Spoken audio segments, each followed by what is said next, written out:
Hey Reinventionistas, I'm talking female entrepreneurship this week with Renee DeLuca Dolan, and also digging into her entrepreneurial journey with Contempo Communications and the Female Entrepreneurship Summit event that she produces each year. This interview is in two parts, so I had a window of opportunity in early October to interview Renee and talk to her about Contempo Communications and her background. And also we touched on the FES event that was coming up in late October. And I thought, that sounds interesting. I want to come back and find out what happened at the event because I wasn't going to be able to attend. So the second part of the interview is a wrap-up of the event and what happened and some of the cool things that came out of it, and especially the announcement of this Female Investment Fund that Renee is spearheading. So you'll hear this interview in two parts. So there you go. One final reminder that next week is the Blockchain Solutions Conference being put on by Blockland. That's here in Cleveland, Ohio, December 1st through the 4th. First 2 days are developer days, then the conference. Can't wait to see you there. For more information, go to blocklandcleveland.com. Really looking forward to it because I don't know if you saw nationally announced this week that the state of Ohio is the first in the United States to start accepting Bitcoin payments for business taxes, for payment of your business taxes. So this is a big deal. So this is the state of Ohio essentially sanctioning or endorsing Bitcoin, which is I think is pretty forward-looking. So it's very interesting. There's been a groundswell of blockchain activity here lately, and with this Blockland initiative stimulated out of Northeast Ohio. So looking forward to the conference next week. I'll see you there, and looking forward to what comes out of it ongoing for 2019 with the blockchain initiative. So if you're thinking about doing a startup or want to get involved in the technology, it looks like Cleveland or Northeast Ohio or Ohio in general is the place to be. All right, so let's get to this week's episode with Renee.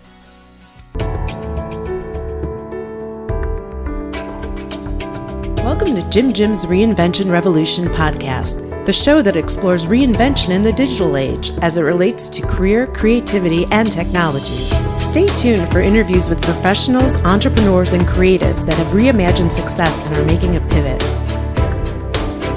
If you'd like to listen to the entire back catalog, visit JimJim'sReinventionRevolution.com for instant access. And now, here's your host, Jim. Hey everybody, it's Jim, and welcome to episode 44 of Jim's Reinvention Revolution podcast. And I'm talking today with Renee DeLuca Dolan, and we're talking female entrepreneurship. So Renee, welcome to the revolution. Thanks, Jim. I appreciate you having me on. Looking forward to a great conversation. Well, I am too, and thanks for taking your time out of your day to do this, and thanks for offering up your studio. So we're sitting in your studio of Contempo Communications, is that right? Yes, it's actually Cyrid Media's studio. Oh, okay. Which is our sister company, and they do traditional media buying, television buying, radio, so traditional agency, but they also have a video production studio that they use to shoot commercials, and we've used the studio as well for still photography. Oh, okay. So we're squatting in their studio right now. Yes, we are, pretty much okay. so. Okay. Well, thanks a lot because it's a decent sound environment, so that's good. But what I wanted to why I wanted to have you on was I think we met, it's been a few months ago now at the Launch House locally here in Cleveland. We did. And you were telling me about your background and that you're running this agency and that you run this event for female entrepreneurs. And I was just like, what? How is this happening? And how come I had never heard about it? And I wanted to find out more about it, so that's why I wanted to have you on. So tell me about what's going on with this Female Entrepreneurship Summit. So I started the summit 7 years ago. Okay. So this will be our 7th year. And I really found as a female entrepreneur myself that there wasn't an opportunity or an engagement event where I could get together with other female entrepreneurs and provide networking opportunities, education, and some inspiration. Mm-hmm. And I have always used events as a model for marketing my business. I started doing events 12 years ago. All right. We started with a luncheon series called Amplify. And that's a standard networking luncheon event. We pick a topic that's interesting to people in Northeast Ohio. We've done construction, technology, health and wellness, and we bring people together for a nice luncheon. We try to get top professionals in that area of concentration. I see. And we've actually, over the years, have gotten business from those events. So instead of spending my marketing dollars on maybe paid advertising or paid media, we do events. I see. So it's kind of like you're building the community, yes. and then the community finds out about you, yes. and then, of course, they fall in love with you, and they're like, hey, let's do some business. Okay, sure. Okay. Well, that's great. I mean, it's a great technique that, not everybody probably appreciates the power of, because it takes some upfront money from yourself, right? It does. Investment, right? It takes an investment. And what we found over the years is that if we started offering sponsorship opportunities to businesses, corporations around Northeast Ohio, we could hopefully break even and not lose money. And now we're at the point where we actually make money on the event sponsorships themselves. Oh, wow. Okay. That's so cool. It's a on line item of business, but it's not our core business. Really, it's Right. more of a marketing opportunity for us to get out in the community and network. Instead of me going to 12 networking events a year, picking one a month, I thought, well, if we do our own events, it's going to be our own customers, prospects, vendors. Yes, exactly. I see. Oh, that's great. Well, it's great to have a little ROI on your marketing budget. I mean, it helps. How often does that ever happen? Never. Never. And it wasn't intended originally as a marketing opportunity. It was more, I was trying to give back to my clients and vendors some interesting topics or conversation. Right. And then I thought, well, this could actually help drive some business. So let's get some more general topics. Right. Because we don't focus on really one area of business. We serve a lot of different businesses. I gotcha. Well, you know what? It makes a lot of sense, and that's, it just reminds me that this all the ways of doing business have been done for a very long time. This really reminds me of all the things that are going on in the content marketing universe today. Oh, definitely. Right? So like live Facebook, yes, presentations and webinars and YouTube channels and all that kind of stuff, where people are giving away value basically for free, but in exchange, really they're forming relationships and getting customers and building on those relationships. So that's cool. Well, last year after the actually it was 2 weeks before the Female Entrepreneur Summit. It's always in October. It was a couple weeks before I got a phone call from somebody who said, I'm looking at your website and I saw all of your social media surrounding the Female Entrepreneur Summit, and we call it FES, FES. Okay. And I said, oh, great. I said, you still want to sponsor? I think we have a couple tables left. And he said, no. He said, I'm actually interested in your creative work. And, I want you to come down and visit. And they're in Southern Ohio. And that was a year ago now. And we're about $60,000 into that project. So we actually got a nice size client from the social media surrounding the event. He wasn't interested per se in the event, but he was interested in what we were doing as a core business. I see. So that's another opportunity. We hope to maybe get some referrals or business from our own events. And that's why people come to our events, to network. Yeah. Yeah. Well, I think it works in all ways. They come to network, but then they realize who's putting on the event, and they realize, hey, this is a well-run event. I see what they did with the marketing around this event. I think they could help me, Yeah, we really don't spare any expense around the event. We're probably going to be in maybe around the $40,000 to $45,000 expense category that's spent on the event. Everything from speakers to, we're having a VIP reception the night before. We do a lot in the way of giveaways, and, we put on an event that we're very proud of. And when I worked at American Greetings, I was doing speaker support. And back then it was all slides. I sat in a room and I created slides, and I made them in a dark room and put them together and put them in a slide projector. And I was young at the time, but I was going around to all of the top executives doing their presentations so they could sell greeting cards. Oh, I see. And okay. Back then it was Kmart was a big client, Bueller's was a big client, and I don't particularly know who their bigger clients are now. This was in 95.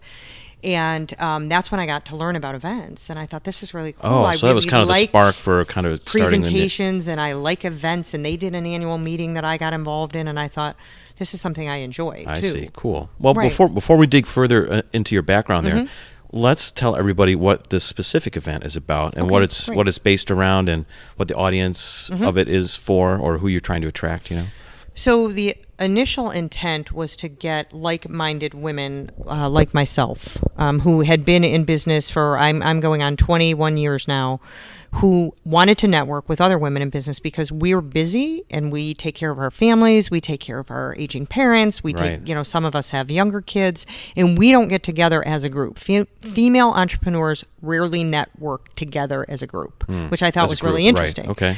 So we started the event with the hope to get this group of women together, and maybe we could share resources and referrals and maybe do business with one another. But over the years, it has been, last year, 70% of the attendees were actually female entrepreneurs, and the other 30% were companies or women that supported female entrepreneurs and entrepreneurship. Interesting. So that, very interesting. And we get everything from startups to, I've had women bring their daughters. It's just inspiration. Like, look what all these great women are doing. That's and really look cool. Look what you could aspire to. So we've had, our youngest attendee was 14 and our oldest was 88. Okay. So we've had a range of, women who've been in business a really long time and maybe are looking to leave a corporate environment and start their own business. I see. So they're hoping to learn something from the speakers and the panel discussions and the breakout sessions. So that's been really great. And then we always try to get maybe a big keynote. One year we had Ariana Huffington. Oh, really? Okay. That was really cool. Yeah. We had Diana Nyad, the woman that swam from Florida to Cuba. Right. That was cool. So we've had some big keynotes, and the last 2 years we decided, well, let's get some local folks because there's a lot of women who have great stories to tell. I was just going to ask you, is it targeted to the local region here? Is it national, or who's the audience you're going for? Well, the audience, international, is local, but there's no reason. We've been talking about how we could expand it to the state and make it the largest female entrepreneur event in the state of Ohio. I see. And then maybe it's the largest female entrepreneur event in the Midwest, and then in the States, just like Content Marketing World. You had brought that up earlier. Right. They started on a smaller scale as well. Right. So we've talked about that, but it's not my core business, and it takes a lot of time and a lot of resources. So that's where I have to figure, do I want it to get bigger, or is it okay? We've maxed out the space that we're in, so we're going to have to figure that out for next year. I see. And how long is the event? It's all day. It's just a one-day event? It's a one-day event. It starts at 8 a.m., registration, networking, breakfast, and then we start panel discussions and keynotes in the morning. We have networking, intentional networking that goes on throughout the day with 40 sponsor showcase tables. I see, okay. And people are there, promoting their products and services. And then at lunch this year, we're actually having a wine tasting. We have 3 women who are entrepreneurs who either have started making wine or are in the wine business. 2 of them are local. One of them is from Portland, Oregon. And she has a really interesting model where she gives back to different environmental issues that are going on. So she makes a Sauvignon Blanc and gives back to apparently there's something going on with the oyster population in New York. Oh, I don't know. I don't know about it. Okay. Me neither. And then she gives proceeds to fund that initiative. And then the Pinot Noir, she gives money back to saving the bee population. Oh, cool. So she's really interesting. She was a Wall Street executive and thought, they would go out a lot. And she thought, how could I give back in some way? So she started this. It's called Proud Pour. So she's coming in from Portland. I'm really excited to meet her. Oh, that sounds great. Yeah. Yeah. Yeah, it's great to hear all these stories. And by the way, I should mention that we are recording this. I guess we're in the middle of October already, and the dates of the event are October 24th. Okay. Is the event, and then the evening before we have a VIP reception at Cleveland Urban Winery. She is also a female entrepreneur. Okay. And she will be doing one of the wine samplings at lunch. So it is, I Excellent. guess you could say it's a day and a half. Okay, yeah, and that's a great spot, Cleveland Urban Winery. So that's and close, she has close an to me interesting locally here. story as well.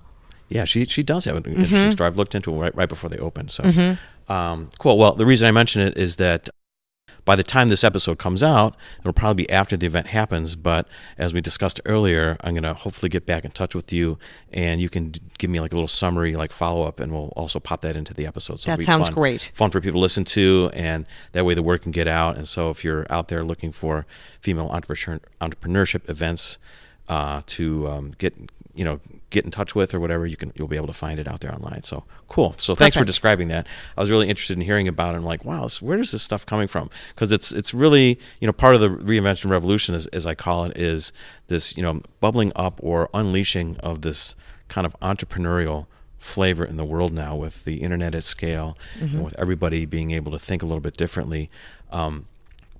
And it makes me think about your story, your personal story, even stronger, because when I first met you, I realized, wait a second, you've been running your own business for a long time. And it made me think, like, why did you start to leave back then? Because I think you left and started this Contempo Communications in 1996, correct? I did. Okay. So what was going on back then in 1996, and why did you leave this company, which is a great company, it was locally a great company. here, American Greetings? Everybody probably around the world knows American Greetings. What was going on at that time? So prior to working at American Greetings, I worked for a local cable company at the time, Northcoast Cable, and I was in the production department doing graphics for video production. Okay. And I actually really liked it. I was all behind the scenes, helping with lower third graphics. I worked on Jeff Sindelar's show. I worked with Susie Heller. I worked with some top people from PBS mostly. And I was probably 2.5 years into that job, and somebody came in, one of the vendors, one of the equipment, we had some service, and he said, American Greetings is looking for somebody in their, it was the multimedia and audiovisual department. And I was like, okay, I'm not sure if I'm qualified for that job, but I'll apply for it. Okay. And it took a while. It took about 6 months because the person in the role was getting married, but they waited a while to move her to another position. So 6 months later, they hired me, and I had no experience in anything but doing the video graphics. So I didn't have any experience in print. I didn't have any experience doing slides or multimedia. But I just sat down. They gave me a computer, and they gave me basically a dark room, and they said, "Can you do this job?" I said, "Sure." So I loved that I was able to learn from a lot of talented creative people. Some of the most talented people I've ever worked with were at American Greetings. Right. And I learned as much as I could, but after I was there about 2 years, almost 3 years, I just felt the corporate environment really wasn't for me. Okay. I think I always had an entrepreneurial spirit, but I didn't really know what that was. I studied graphic design when I went to Kent State. I did not take one business class. Okay, I was pretty good interesting. in math, so I passed Right. out of all the math classes in college. So no economics, nothing. So I just Interesting. started my business because I was passionate about what I was doing, and it was sort of a default situation that I was put in on the creative side of the business at American Greetings. A lot of the designers and the artists freelanced. They were writers and cartoonists and painters and all kinds of stuff. Sure. And so I had found a client who had needed some work done, and I went to my boss and I said, I think that I could do this job in less than 40 hours a week. So can I work part-time? Because I want to do something else. And he said no. And I said, Oh, interesting. Oh. And of course, at this time, people's minds were thinking like, no, this is something you don't do. You're tied to this corporation until you're 65 and retire, right? Right. And I said, oh, okay, then I guess this is my 2-week notice. And I left. Oh, it was just like, was that simple? It pretty much. Really? Because I didn't know what to do. You felt so strongly about what you wanted to do. And the cat was already out of the bag that I was going to do freelance. And if they weren't going to support that, then I thought, well, I need to move on. So I did, but they were great. see. I worked with them till probably 2001. They're great with past employees that they like and that I have see. talent. So I got a lot of so you freelance contracted business back from to them. them. Oh, yeah, for Okay. a long time. Oh, Great that's people. interesting. And it's a great way to start your freelance career or independent. Right? It was wonderful. They were really good to me, and I worked with them through about 2001, and I did a lot of work with them, which it's funny because we're doing a lot of that work now, just a little bit of a different platform. When AG.com first started doing cards online, they were starting to promote banner ads on like Yahoo and all the search engines. This is perfect. This Okay. is exactly what I wanted to ask you about. Okay. And I'm glad you just brought it up. Yeah. Because I remember at this time, this was like a pivotal time in the history of the internet, basically, right? Oh, definitely. So 1996, the internet's starting to get going. People are starting to realize it's a thing. I remember I was working at General Motors then. Okay. And I remember people leaving at that time to go start an agency where they were going to build web pages for people. Oh, right. And I thought, what on earth are they doing? I mean, you go to school, you get your master's degree or MBAs or whatever it is. I mean, getting a job at General Motors is like winning the lottery, for a lot of these people, right? And you can retire early and you get great full health care, full pension, tons of benefits. I mean, at this time, it was before they started cutting back on all these things. And I was just like, wow, that's very interesting. And I was into technology. I was an engineer, Of course. So I'm watching all this. I'm like, wow, what is really happening here? So I thought maybe in 1996 when you left, you were leaving because of the digital turmoil that was starting. Like No. the changing of the business environment especially for somebody like American Greetings, where everything's starting to go online. They're a creative place, and they're selling just physical materials, but everything's starting to go online. Well, and when I was there, they were just starting to bring in all the Mac computers, and they were just starting to train all of the artists on, doing their jobs basically online and, on a computer, and that was challenging. Yeah, for sure. For sure. But I was on the corporate side of the business anyway. So, no, the technology I embraced. I always liked new technology, and I liked things that were new and different. I just didn't feel like I belonged in a corporate environment. I did very well, and I was Employee of the Month a couple times, and I loved my job, and I worked very hard. I worked way more than 40 hours a week, and it really was because I wanted to do some other work. I wanted to diversify a little bit. I felt like I learned everything I possibly could, and I knew that I wouldn't be that person that would be there for 20 or 30 years. I just didn't feel like that would be, but I know people that were there for that long a period of time. Oh, sure. Yeah, it's just and whatever made a very suits good living and really enjoyed it. And like I said, great, kind people, and I learned a lot from some of the most talented people in the business. Right. So yeah, when I left, I took on some business and did some work for one particular client, did a lot of work for American Greetings, and then really through referrals, friends, family, hey, I'm a marketing director at so-and-so, and we need a brochure. Right. Okay. Right. And so I only worked at home for less than a year. Oh, I see. Wow. And then I wanted to And start... then you got an office, and then you started I building wanted to start out in a hiring larger people. way? And I wasn't the type to have people in my home. Okay. So I wasn't comfortable with that. So I had a small office in Chagrin Falls for probably 8 years. Oh, okay. And then I've been here going on 13. So wow. So this is, so as we sit here today, this is still the genesis of that first time when you broke away. It's the same business basically 20-some years later? Same business model. Graphic design is graphic design, but there's so many more opportunities for design now. And I finally feel like people are starting to embrace and realize the benefit of creative thinking. Right. Because we do think differently. Yes. Than other people, and I'm proud of that, and I think that's what has helped me throughout the years. You don't stay in business for 20 years if you're doing the same thing. You have to completely reinvent yourself on a regular basis, and you have to keep up with the technology. And really, for me, I've had the same clients for 15, 18 years. You have to keep up with them, right? Because if you don't, they're going to find somebody else. They're going to find someone else, exactly. Yeah. So because they're just as motivated to keep changing and reinventing themselves for their business, right? And you know what? You said an interesting thing about the creative side of the world here, which I've always been in both sides. So I'm a musician. Okay. So I've played music forever. Yep. And I've seen that sort of side of the world. And really, at heart, with my interest in technology, it's really the creativity of technology. I've been in advanced development, where you're trying to see the new world in a different way. You're trying to figure out what the value is of these new things that you're creating. It wasn't sort of the process-oriented part of engineering, or the uber technical part in that regard. And I think now that what you're seeing is, when the internet first started, all the real techie people, grabbed onto it because it was totally tech oriented, basically. It was the first idea of it, and that's, you had to be really like a programmer or really into the software side to even kind of play around on it. But now that it's at this level of maturity, now the creative part, I think, is coming in stronger and stronger, because people are trying to figure out, okay, now that this thing's here, it's a real platform now. What the heck are we going to do with it? Yes, and we had a couple clients that we didn't have anybody on staff that was a web programmer or even really a web designer, but he was really smart. And we had a client who we had done their logo development, all of their marketing materials. They had a very savvy marketing director. And they had hired a company with our consultation to do their website, and it was a complete disaster. And they came back to me and they said, Renee, you have to do the website. You've done everything else and you've done a great job. And I said, well, we're going to have to find a programmer. So I did. Okay. And it took us a year to do the website. And this was probably 2002. And it was great. It was very dynamic. We had flash technology. We did all kinds of animations. It was one of those sites that now you wouldn't even want to look at because it took forever to load. Right. And after that, we started to do some new technology work. We built some programs for Eaton Corporation that this person that I had hired, he built some stuff from the ground up. He was very talented.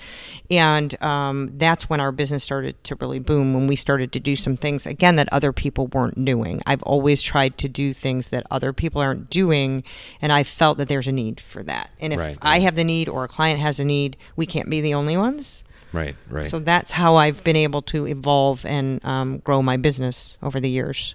I see. Wow, what a great story. I mean, it's so interesting how, all the talents at some point, the more experience that you get, everything seems to balance out. Like I think when you're in school, you think you need to go a real specific direction or need these real technical skills, but as you kind of get through into the business world, it's so you realize that everything needs to have some balance here. Well, and I went to Kent State, but while I was there, I was 2 years into the program, and I thought, okay, I really want to pursue my being an artist. I was a fine artist always growing up, photography, pottery, painting.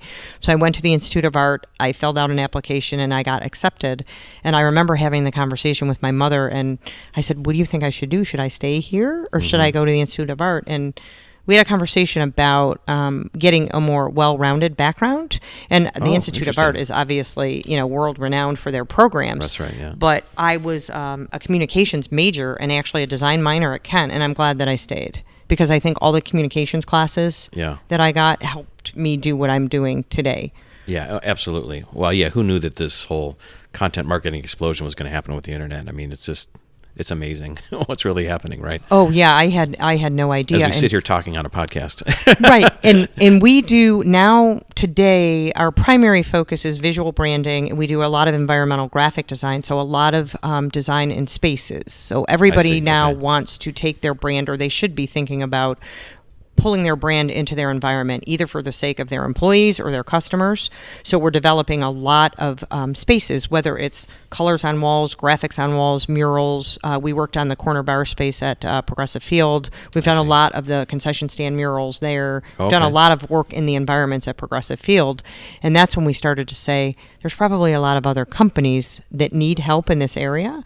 So we contacted a couple of our clients and said, this is the type of work that we did, and we've really been growing in that space. And then we're doing a lot of digital advertising, which it's funny because it's very similar to the web banner ads that I was creating for American Greetings. It's just a different platform. They're going on Facebook or LinkedIn or any of some of the social platforms, or they're going on your mobile phone. But the actual application of the design is either a square or a cube or a banner. It's a very small space. You can do some animations, but it's not a lot of real estate. No.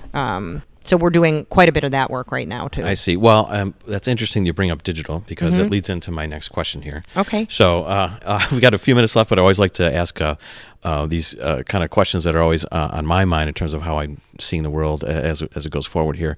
And one is, with respect to technology, is there something out there that, and now that you're super into it now because of the realm that you exist in, that gives you pause, or something that you struggle with, or something that your clients are really like, pulling their hair out with? How do you see the world with respect to technology these days? Oh, geez. Well, a lot of my clients, I feel, and they're big in their space. I mean, they're successful. A lot of them are entrepreneurs, but they've been in business a long time as well, probably as long as I have been in the service business, the construction business, technology business. They're struggling with all of the opportunities that are out there for marketing and social media. Some of them are old. They don't know what to do. They don't know if they should have a LinkedIn page. They don't know if they should have a Twitter account. They don't know if they should have a Facebook account. They're just not sure what to do with the technology. So we're trying to help from a creative standpoint. How does it fit into your overall brand and your marketing? Because there are some of my clients that they're probably right. You're probably not going to switch accounting firms because you saw an ad on LinkedIn. But it could be a nice brand awareness campaign if they've opened a new office, maybe in Akron, for people to just know that they're there. Right. So we deal with that every day, not necessarily in our own business, because I'm fortunate enough to be involved with the growing technology. My husband owns a hardware platform company and is in the advertising space as well. So I get a lot of education from the folks that he works with and that work for him. But on the creative side, at the end of the day, what we do hasn't really changed. Our job is to take the content, whether it's just content and graphics and images, and make it look good. Right. And we work on the implementation side, not on the strategy side. So we have the opportunity to work with a lot of very smart, strategic marketing vice presidents, communications folks, and we're implementing their strategies, which it's great because we make them look good. Right. And so they're very happy. We have clients, like I said, that have been around for a long time. Sure. Yeah, as an agency, that's your role. You're not necessarily creating the strategy, but you got to execute on it, implement it, get it down the right channels, all those right, kind of and things, continue. right? The more we get to know the client and have more expertise in their business, the easier it is for us to help them with their initiatives. Right, exactly. So, all right. So my next question, so thinking about all this and working with all these diverse clients that you have and all the diverse technologies, how do you stay open to reinvention when a new one comes along? Like, how do you keep open to thinking like, yes, I should spend time with this one. I need to understand this and figure it out, rather than, dismissing it or thinking it's not important, or running home and crawling into the corner at night and just crying yourself to sleep. Yeah, I've never done that. Okay. I'm not a cry myself to sleep type person. I've always tried to stay optimistic and open-minded, and how can I do something better? Mm-hmm. And I think a lot of what I've done to grow my business has come from my clients' initiatives. Mm-hmm. What can I do to help? And if they're heading in a direction where there's new technology, then I'll follow them. Mm-hmm. Or I'll try, again, on the marketing side. I have a marketing mind because I've worked with marketing people my entire life. I'm always trying to do something that's a little bit different. That's why I started the Female Entrepreneur Summit. Mm-hmm. That's why I published a magazine for 10 years for women in business and corporate events and networking. Just another opportunity to get out there and serve a market that wasn't being taken care of. Right. So yeah, I don't really stress about the things that I can't control. I just try to control the things that I can and do the very best job that I can and work as hard as I can. And that's done me very well over the years. And I think it's a good example for the people that work for me. And I like to be that mentor and role model to the younger women that are starting to come on board and work for me now that I've hired. That's, at the end of the day, that's all I can do. Oh, for sure. Well, it's great to have that model around you, mm-hmm. That role model around you, to see like, oh gosh, if she can take on all these new things and all these different strategies and digital this and digital that, it's like, it should be no problem, right? Yeah, it's not, I'm not really, I don't get really fazed by that. I don't fear a lot when it comes to business. Mm-hmm. And that's probably the mindset of a lot of entrepreneurs. It's easy as a creative person to go in multiple directions. Mm-hmm. And I think I've done that throughout my career. But I've always stayed focused on what we do best, and that's creative work. Mm-hmm. We do the events, I did the magazine, but those were all part of the bigger picture and hopefully all cater to the same audience. I gotcha. Excellent. Well, I have one more final question for you. Okay. And that is, can you share a reinvention revelation that you've discovered over the years that when you were going along before you started your business, mm-hmm. or as you started it, or when you started the Female Entrepreneurship Summit, something that has surprised you or that you didn't know going into it that now looking back you think like, wow, that really blew my mind, or something that you really learned that you could share with everybody? Sure. So I think probably starting a magazine. I had done creatively, we had designed other people's magazines and ads for magazines and custom publication. But doing your own magazine, I mean, you're taking on not only the design, but you're taking on the publishing, you're taking on the printing, you're taking on the ad sales, you're taking on the distribution. So that was much greater and bigger than I ever anticipated. And mm-hmm. I did it for 10 years while running Contempo. But I think I lost sight a little bit of the creative side of things, and that's what I really like to do. And I was spending all my time selling ads, which I don't like to do. Okay. So you didn't appreciate the whole concept of what a magazine really does or is. No, and now we're back to designing magazines for other clients, and I'm really enjoying it because that's the creative aspect of what I really like to do. So that I learned a lot from that experience, and I also went through the Goldman Sachs 10,000 Small Business Program. Oh, okay. The Tri-C has going on. It's a free program, but it's like a mini MBA, and it really opened my eyes to a lot of things, and I actually changed my business model after that happened for the better. Oh, and that was 2 years ago. Oh, great. So I'm still working with some of those folks that were involved. I'm working with a consultant from Jumpstart because Jumpstart's a big player with the Goldman Sachs program here in Cleveland. Right. And I'm working with 3 other cohort alumni from Goldman Sachs. We just started a female investment fund. So we're going to really? be investing in female entrepreneurs, and we're going to roll that out, the application to apply and how to also become an investor at this year's event. Oh, really? So this is brand new. Oh, wow. So I'm really excited about it. So you were slow rolling me on all these cool things that are at the event. So yes. All right. I'll make sure I'll put some links in about that if I can, or there's more information about it by the time this episode gets released. Oh, there will for sure. Okay. Yeah, Very because cool. we're going to roll it out on the 24th. Yeah, excellent. Okay, well, I'll definitely follow up with you on it. So, great. Well, great. Well, Renee, thanks for being on the show. I really appreciate it. If people are interested in finding out more about Contempo Communications or the FES event, FES event, however you say it, where should people go, or what should they look for? The best place to go would probably be the internet. Okay. ContempoCleveland.com. ContempoCleveland.com. Yep. Okay. Fair enough. All right. Sounds Thanks good. so much. All right. Thanks for having me. All right. Thank you. I really enjoyed the time. All right. A lot of fun. So that was part 1. Now here's part 2. Hey, everybody. I'm back with Renee here to get her wrap-up on the Female Entrepreneurship Summit, the FES 2018. So great to see you again, Renee. What's going on? How was the event? Oh, great to see you too, Jim. It was wonderful. We had over 300 women this year at the FES 7th annual event. 7th annual, okay. Took place at 700 Beta Drive Conference Center, and we had an all-day agenda that was made up of entrepreneurs who told their stories, successes, failures, tips for the audience members. We also had a international speaker come in from Vancouver, and she talked about the 2% of female entrepreneurs that are successful and how do they rise above the other 88%. Right. I guess it would be 98%. Right. Sorry. It's early. I can't do the math. But so that was very interesting. We also did a wine sampling at lunch with 3 female entrepreneurs that are running wine businesses.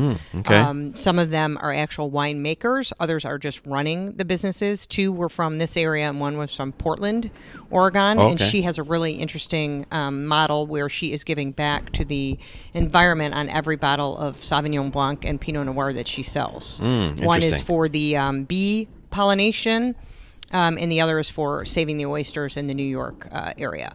I see. Oh, really cool. Right, and then the afternoon was filled with 2 breakout sessions that were media, advertising related, PR for women that were trying to grow their businesses and maybe how to get some free exposure from the media. I see. And we also did one on building an advisory board and leadership and growing your business from different women in the area that either have done that or work with women who are trying to grow their businesses. I see. Really cool. Yeah, I noticed that my friend Stacy, we were just talking earlier, Stacy Vasilani, who's on episode 3, and she runs a PR firm, that she was on one of the panels, and I noticed that she wrote your press release about the post-press release event. So we're going to try to find the link for it, right? Yeah, we are going to try to find the link for it. And the idea of FES is really to provide an opportunity for female entrepreneurs and companies and women that support entrepreneurship to continue networking and building connections, not only during the day, but after. And the last session of the day, we called it intentional networking. And that's exactly what it was. You were seated at a table of 10, and if you were with somebody you knew, Patrice Blakemore, she heads up the Goldman Sachs 10,000 Small Business Program through Tri-C. She facilitated. You had to stand up, you had to move to another table. And then we did a roundtable session, 2 minutes each. You introduced yourself and you said if you needed a referral or a resource. And then the other people at the table actually wrote down a resource or referral and handed it to you. Oh, cool. And then at the very end, it was an hour session. Patrice asked anybody if they did not get a referral to stand up. And then they were able to say, here's what I need, here's what I'm looking for, and then they were given referral. So if you did not leave that event with at least one referral or resource, that's really, was on you, because there was plenty of opportunities to network throughout the day. Well, well, that's cool. I didn't know you were doing that, and that's great because it's like real action instead of just sitting there and absorbing information. It's like you're making real connections and you're getting like higher value out of being there, right? That's the whole reason to go. Well, and I think at the end of the day, that's why companies sponsor events. That's why people go out and network and attend events, because they want to meet other people. Right. Either to grow their business, or maybe they're looking to hire somebody, or they need a resource or a referral. So it's a great opportunity, and we ended the day that way. And then we had door prizes upwards of $2,000 in value that we gave away to the remaining attendees that stayed throughout the entire event. Oh, okay. A little bonus for staying, I guess. That was Very great. good. And I should not forget to talk about, we had a VIP reception the night before at Cleveland Urban Winery, which was started by a female entrepreneur. Okay. She had a great story. She spoke at lunch, Destiny Morgan, and she talked about her story, and we had a little VIP reception for just sponsors and speakers the night before FES. So that was a really nice venue that's over there in Cleveland Heights on Lee Road. I see. And how many people were at that pre-event? It was like the night before? About 50. Okay. About 50 to 60 kind of give people people a feel for that. And we really, for value added, we just invited the sponsors. Okay. And some guests of theirs, and then the speakers, so that they could start to network Oh, before okay. the day of event. I see how you do it. Yeah. Nice. Yeah. So that was the first time we've done that, but that was very popular. Okay. WF Han and Sons was the sponsor of that event, and they now have a female president after 111 years of being in business. Oh, really? Yeah, they just elected a female a female president this past year, Karen Johnson. Oh, so she was the host of that event, which was excellent. And is that the local like HVAC guys, Yes. right? So Yes, heating and cooling, Yep. that business. So for people out there listening that don't know, WH Han, is that right? Or WF Han? WF Han and WF. Sons. Okay, and Han and Sons. All right. Yeah. Want to make sure I get it right. Yeah, so they're right over here actually in Warrensville Heights on Miles Road, but they go everywhere. I mean, we had an issue at our home, and they came out to, Geauga County, so they'll go anywhere for service. Okay, very cool. Yeah. Also, I know at the event that you announced this investment fund. We did. So what's going on with that, and how is that going to roll out? So I had talked with my business advisor, who I met at the Goldman Sachs 10,000 Small Business Program when I graduated from there a couple years ago, and we were talking about funding for women, because that theme kept coming up, and a lot of women that I know that are either starting businesses or trying to get funding to grow their business, sometimes it's challenging through the traditional mechanisms of banks and getting traditional loans. So we decided to start a FES Investment Fund. We now have $20,000 in the fund. Okay. It's 4 women that were all graduates of the 10,000 Small Business Program through Tri-C, the Goldman Sachs program. 3 of them are here locally, and the other one is in Miami. I see. Okay. And we have put our money together, and we are going to do a live pitch competition similar to a Shark Tank style at next year's FES event. Okay. Cool. And we will give the money away. Hopefully before then, we will have other investors come forward. I see. And say that they're interested. You have to at least invest $5,000 into the fund. And then the application for the pitch competitors should be available within the next few weeks. That would be available on the FES website, contempocleveland.com/FES. I gotcha. Same place where they were able to go buy tickets for the event. Okay. And does that have to be... Is that targeted for like local? Do you have to be in Cuyahoga County or Ohio or nationally? The stipulation and the restrictions for the investors or for the competitors? For the competitors. So the investors can be anywhere in the U.S. The competitors, we are sticking to Northeast Ohio because it is a local fund. All right, perfect. Okay. Yeah, and the specifics for the criteria are all laid out in one form that will be available, like I said, the next few weeks. I gotcha. Before the end of the year. Okay, so I'm going to try to push people to that website address for the FES. It'll be under the contempocleveland.com FES/FES or something like that, right? Okay. That's exactly it. And then they can also contact me directly if they're interested in investing in the fund. Okay. And they can do that through the website as well. Yeah, let's bump that up. At least, double, triple by the next year, right? Yes. Oh, yeah, that'd easy. be great. Yeah. And I've heard that there are some companies that might want to match the fund. But because we don't have anything in writing yet, we're not making an official announcement of any company contributions. Okay. But that's an option as well. Okay. All right. So just be looking for that. It's rolling out. It sounds like it's really going to be great next year. So people out there with ideas, women out there with ideas, start, put your caps on, start thinking, right? Yeah, because that's a big challenge for any entrepreneur, not just women, but when you're starting out, you may have a great idea, but you might not have access to the capital or a place to go for funding.